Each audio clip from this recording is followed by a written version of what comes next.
Di tengah sorotan publik terhadap ijazah Jokowi, Baris Krim Polri menetapkan Wakil Gubernur Bangka Belitung, Heliana, sebagai tersangka kasus ijazah palsu. Heliana diduga melakukan pemalsuan surat, pemalsuan akta otentik hingga penggunaan gelar akademik ilegal. Ia dijerat pasal berlapis termasuk pasal 263 dan 264 KUHP tentang pemalsuan dokumen negara. Heliana juga terancam pelanggaran Undang-Undang Pendidikan Tinggi dan Undang-Undang Sistem Pendidikan Nasional. Di platform X viral sindiran dengan kalimat yang di sini ditangkap, yang di sono aman-aman wae, disertai foto Heliana dan Jokowi. Jurnalis senior Heru Supono Arif mengupas fenomena ini dalam podcastnya. Ahmad Siddiq ini tampaknya dia bakal dicatat oleh sejarah, setidaknya bagi rakyat Bangka Belitung. Dia bisa menjatuhkan dan memenjarakan Wakil Gubernur Bangka Belitung, Heliana. Mabes Polri itu telah menetapkan Heliana sebagai tersangka penggunaan ijazah palsu atas laporan dari Ahmad Siddiq. Dan kalau untuk level daerah, posisi Heliana ini sangat tinggi loh. Dia adalah orang kedua di Bangka Belitung dan sebelumnya dia memang sudah jadi tokoh di situlah ya. Pejabat publik lah di sana karena dia pernah menjadi anggota DPRD dan pernah menjadi ketua DPW partai. Inilah kontras yang mencolok antara kasus Wakil Gubernur Bangka Belitung Heliana dengan kasusnya trio RRT, Roy Suryo, Rismon Sianipar, dan Dr. T. Fauzia Tiasuma atau Dr. T. Pak ya.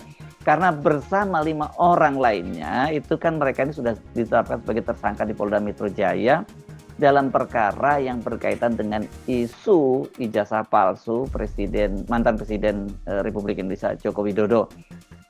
Ini bukan sekedar soal dokumen akademik, ini adalah cerita tentang siapa yang dilayani hukum dengan kecepatan tinggi dan siapa yang dihadapi hukum dengan kehati-hatian ekstrim.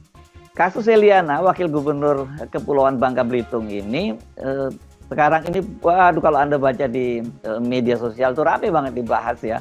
Karena ada kesamaan kasusnya itu dengan kasus ijazah dengan kasus Pak Jokowi karena berkaitan dengan dugaan ijazah palsu. Ini jadinya menarik.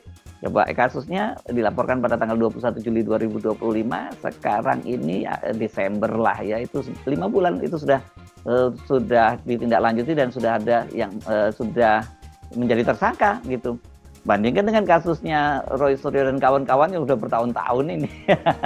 Kalau kita lihat ya udah lama karena ini terjadinya sejak awal masih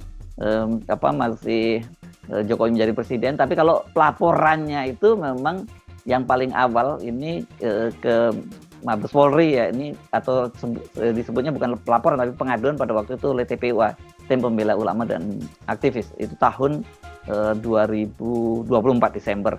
Sementara kalau laporannya Jokowi ke Polda Metro Jaya, nah itu termasuk yang gercep juga ya, karena laporan itu sekitar bulan April ya tahun 2025 dan beberapa waktu yang lalu sudah jadi tersangka. Nah dari sini publik tuh melihat kontras yang sulit disangkal. Dalam kasus Heliana, polisi bergerak cepat, laporan mahasiswa diproses serius, dan pasal pemalsuan surat diterapkan dengan ancaman hukuman yang berat. Dalam kasus Jokowi, laporan serupa berujung pada pemeriksaan laboratorium forensik internal dan kesimpulan penyidik bahwa ijazahnya asli, sementara para pelapornya justru menjadi tersangka.